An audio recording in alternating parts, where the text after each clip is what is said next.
we talked about it over the years. Like, this was an ongoing conversation, but it was always, it had to be right. The living, the dead, can they coexist? Now's my chance. Also, coming back to Lydia, in the original film, she's kind of introverted and she's like behind the camera, and in this, we see her in front of the camera as like a ghost hunter.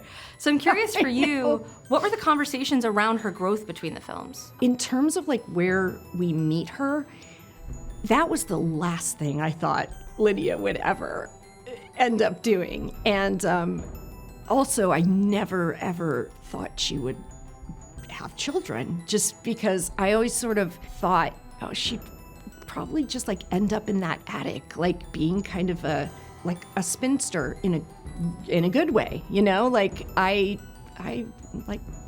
think being a spinster can be really great.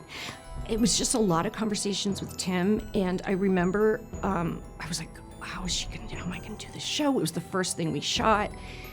So I was going through all these different, like, okay, I could just do like really deadpan, like I'm just trying to get through it. I could do, and then on the day, after just stressing about it for a couple months, on the day we shot it, I do a couple takes, and then Tim comes up and he's like, you know what, like, let's try it really sincere.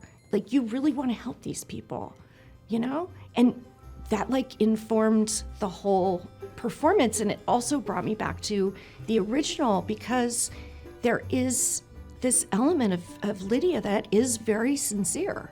A lot of the characters are so fabulous, but they're caught up in things, and Lydia can kind of, that's the reason she can see the ghosts, and there is like a sincerity to her that she can seem aloof or, cynical, but she's actually a very sincere person. And so I think that first day when he said that, it just sort of, that just got me through the whole shoot, which I loved. You know, of course she cares about these people. I think the monetizing her powers is a little schlocky, and I think she was definitely talked into that. But, I don't know, I love her so much.